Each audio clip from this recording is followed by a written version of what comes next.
해가보다 소름 끼치는 집에서 혼자 살았다. 포항과 경주 사이에 안강이라는 소도시가 있다.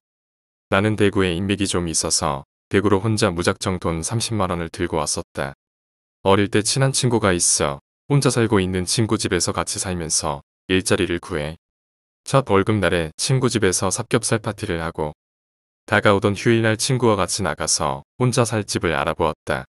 계속 살아도 된다라는 친구의 뜻은 있었지만 한 달 동안 살면서 친한 친구끼리 계속 살다가는 사이가 벌어질 것 같아서였다.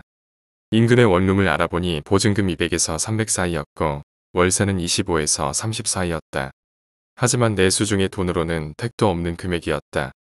그러던 중에 생활정보신문 말고 전봇대에 붙어있는 전단지가 가격이 싸다라는 친구의 말에 여기저기 차를 타고 다니면서 전단지만 찾아 헤맸다. 대구에는 상인동이라는 곳이 있다. 그 상인동 옆 동네에 월배라는 곳이 있는데 월배라는 동네를 지나치는데 전봇대의 반값이 눈을 의심할 정도로 싼 금액이 있었다. 월 10만원 단지.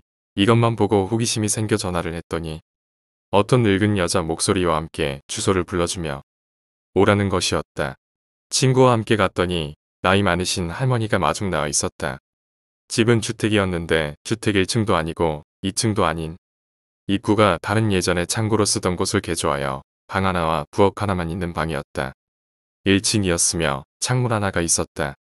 방은 넓고 약간 습했으며 예전에 누가 살았던 것 같이 벽에 아이가 낙서한 흔적하며 유선방송선까지 있었다.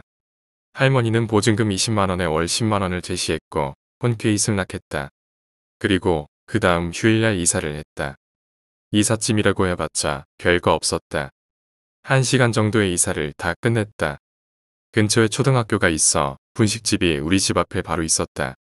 배가 고파서 집 앞에 있는 분식집에 들러 라면을 시키고 기다리는 중에 아주머니가 말을 꺼낸다.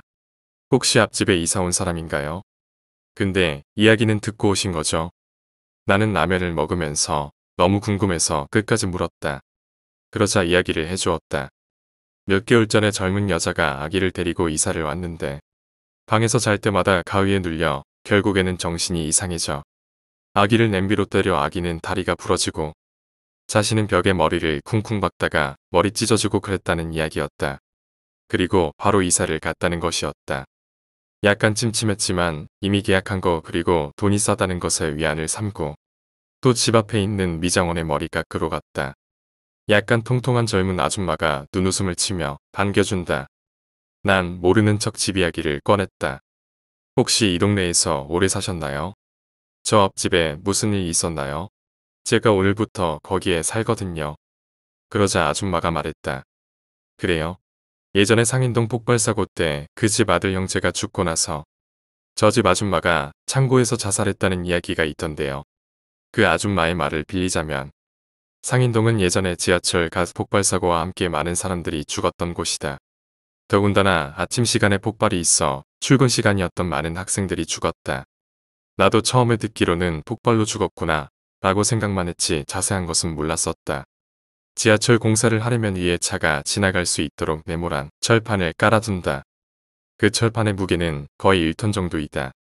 그날 아침에 뻥하는 소리와 함께 무게 1톤 정도의 철판들이 공중으로 몇십 미터 붕 떠올라 비오듯이 아래로 다다다닥 떨어졌다고 한다. 죽은 사람들은 그냥 죽은 게 아니라 철판에 깔려 으깨지고 보기에 정말 잔인하게 죽었다고 한다. 그때 살아남은 몇몇은 정신이 오락가락하는 사람들도 몇 있다고 한다. 이때 죽은 사람들 중에 내가 살 집의 주인의 아들도 포함됐었는데 그 집 형제들과 아침 식사를 하던 아줌마는 아침 식탁에서 형제들이 꼬미하기를 얼핏 들었다고 한다. 나 어제내 방 안에 검은 차 한 대가 들어오는 꿈을 꿨어. 이러던 아들들이 폭발사고로 죽었던 것이었다. 지금도 상인동 지하철역을 끼고 있는 백화점은 경비의 월급이 보통 경비의 월급 3배라는 이야기도 한다.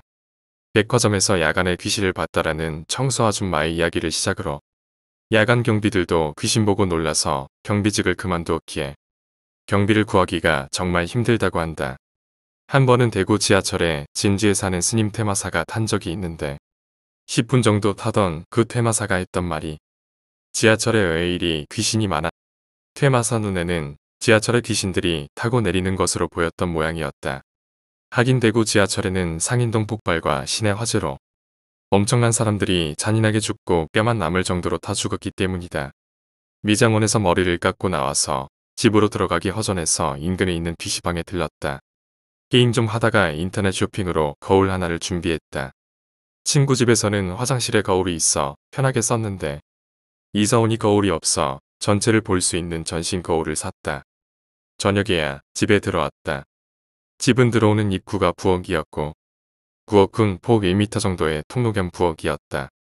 부엌 끝에 방이 있는데 슬리퍼를 벗고 왼쪽으로 한 걸음 올라서면 방이었다. 방 입구는 허리를 굽혀야 들어갈 수 있는 방이었다. 입구 바로 옆에 작은 냉장고와 냉장고 옆에 속옷 등과 옷을 넣을 수 있는 작은 서랍장 위에 TV가 있었다. TV를 보며 누워서 리모컨으로 이리저리 틀어가며 쇼프로를 보던 중에 나도 몰래 잠이 들었다. 그러다가 목이 말라 새벽에 잠이 깨어 엉금엉금 기어서 냉장고 앞으로 가서 물을 꺼내 마시는데 열어둔 문틈 사이에 부엌에서 하얀 형상이 보이는 듯했다. 깜짝 놀라 불을 켜고 부엌을 보니 아무것도 없었다. 그러고 보니 TV를 켜고 잠들었는데 꺼져 있었다. 갑자기 긴장이 되어 잠이 오지 않았다. 누워 있었는데 저 밑에 누가 있는 듯한 느낌이 들었다. 다시 TV를 켜고 잠이 올 때까지 TV를 보았다. TV를 보는데 TV 옆 냉장고 옆 방문 쪽에 뭔가가 지켜보는 듯한 느낌이 들었는데 고개를 못 돌릴 정도로 무서웠다. 그리고 그냥 눈 감고 이불을 뒤집어 쓰고 가만히 잠을 청했다. 나도 몰래 잠이 들었는 모양이었다. 아침에 일어나서 밝은 방안을 보니 한숨이 놓았다. 부엌에 쪽으로 앉아서 세수하고 치아 닦고 드라이하고 집을 나섰다. 저녁에 회사에서 회식이 있어 술을 마시고 늦게 왔다. 생각으로는 오늘은 술을 마셔서 잠이 잘 올 거야 라는 생각에 집에 들어가 바로 잤다. 잠결에 뭐가 좀 시끄러웠지만 무시하고 잤다. 아침에 일어나 보니 TV가 켜져 있었다. 잠결에 내가 리모컨을 눌렀겠지라는 생각에 아무렇지 않게 생각하고 일하러 갔다. 오늘은 회사로 택배가 왔다. 전신 거울이 튀을 했던 것이었다. 회사 동료에게 부탁해 동료차에 거울을 싣고 퇴근 후 갖다 달라고 부탁을 했다. 동료는 혼쾌히 승낙하며 술이나 사라고 말하기에 알았다고 말했다. 거울을 집에 들어왔을 때 동료는 방이 크네 라고 말하고 방을 둘러보다가 오늘 술 먹고 자고 가자라고 말하기에 난 당연히 그래도 된다라고 말했다. 인근 식당에서 삼겹살과 조개구이에 거의 3차까지 갔다가 둘 다 술이 취해 우리 집으로 왔다. 술이 취하니 헛것이 보이는지 우리 집 창문 안에 하얀 것이 있는 것처럼 보였다. 난 밖에 불빛이 비추어 그런가 보다가고 쉽게 생각하고 방 안에 들어갔다. 동료는 벽 쪽에 붙어 자고 난 그 옆에 누웠다. 잠자던 중에 이상한 소리가 들려왔다. 옆으로 몸을 돌려 자는데 등 뒤에서 쿵쿵거리는 소리가 나는 것이었다. 살짝 고개를 돌려보니 동기가 벽을 보며 거의 5초 간격으로 머리를 벽에 박고 있었다. 그래서 속으로는 술 먹으면 저 녀석 박치기 하는 버릇이 있나 보네 라는 생각을 하던 중에 예전에 들었던 말이 갑자기 생각나서 움찔했다. 오늘 사왔던 전신 거울을 머리 곁에 비스듬히 눕혀놓고 잤었는데 그 거울을 스치듯 봤는데 거울 속에 어떤 아줌마가 동료의 뒷머리를 잡고 벽 쪽으로 받게 하고 있었다. 그러니깐 거울 속에 어떤 아줌마가 동료의 뒷머리를 잡고 벽에 부딪히게 하면서 무표정으로 나를 보고 있었던 것이었다. 나는 눈을 비비고 다시 보았더니 또 보이지 않는 것이었다. 나는 놀래서 동료를 막 흔들어 깨웠다. 동료는 잠에서 막 깨어 정신이 없었는 것 같았다. 너 왜 벽에 박치기를 하고 그래? 그래서 나는 말했다. 꿈인지 뭔지 모르겠는데 누가 내 머리를 잡고 벽 쪽으로 밀더라고. 신기한 게 아프지는 않고 정신 차리려고 해도 왠지 머리가 어디에 빨려 들어가는 것처럼 느낌이 묘했어. 그리고 동료는 술이 깼다며 새벽인데 집으로 간다면서 차 타고 갔다. 또 혼자 남았다. 동료 배웅하고 방으로 들어오는 중에 오늘 샀던 거울이 눈에 띄었다. 거울은 목재로 만든 거라서 이뻤다. 내 이부자리 왼쪽에 행거 옆에 세웠다. 또 잠이 깨어 TV를 켜고 혹시 잠들 수 있으니 자동 꺼짐 1시간 설정하고 낚시 방송을 보고 있었다. 50분쯤 지났을까? 잠이 오는 비몽사몽간에 TV가 꺼지는데 몸이 말을 듣지 않았다. TV가 자동 꺼짐하는 것을 보았는데 낚시 방송 여자 리포터가 마이크 들고 바닷가에서 뭐라고 중얼거리는 순간에 TV가 꺼지는데 리포터가 마이크를 들고 나를 보고 뭐라고 말한다. 그러니깐 꺼진 TV 화면의 리포터만 TV 화면에서 그대로 있는 것이었다. 그리고 부엌 쪽에서 뭔가 들어오는 느낌을 받았는데 몸이 움직이질 않았다. 이게 가위인가 생각하고 있는 중에 목이 죄어 오는 것을 느꼈다. 목소리도 안 나오고 발버둥을 쳐도 뭐가 점점 더 튀어오는 느낌이었다.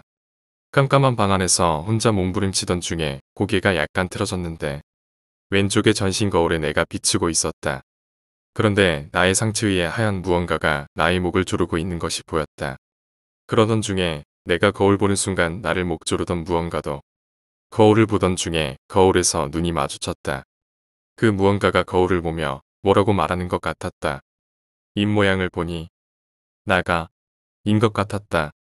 그리고 맥이 탁 풀리면서 숨을 길게 내어 쉴 수 있었는데 그때 가위에서 풀린 듯 했다. 그리고 다음날 다시 친구 집으로 들어가고 그 다음 달에 그 집에서 보증금의 약간을 손해보고 나왔다. 오늘 이야기는 여기까지입니다. 오늘 이야기가 재미있으셨다면 구독과 좋아요, 댓글 부탁드립니다. 댓글은 저에게 큰 힘이 됩니다. 감사합니다.